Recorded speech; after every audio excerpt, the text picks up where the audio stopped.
সালামু আলাইকুম গাইস।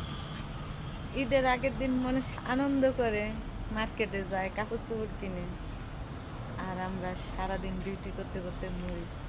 দেখেন বাইরে কি রোদ, কোনো ছুটি নাই, ডিউটি করতে হয়।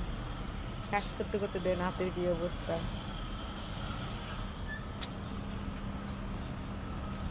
আর বাসায় থাকি বা কী করবো, ডিউটি করলেও ভালো লাগে। এই রোদের ভিতরে, এই গরমের ভিতরে বাসায় থাকলে অনেক কষ্ট। বাইরের অনেক দৃশ্যটা কেমন দেখি, মানুষ নাই হসপিটালে,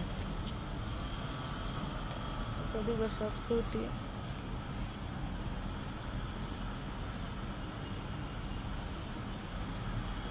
আমরা প্রবাসীর জীবনটা এরকম, কাজ করলে ভাত, কাজ না করলে ভাত নেই, কারণ দেশে তো টাকা পাঠাইতেই হবে।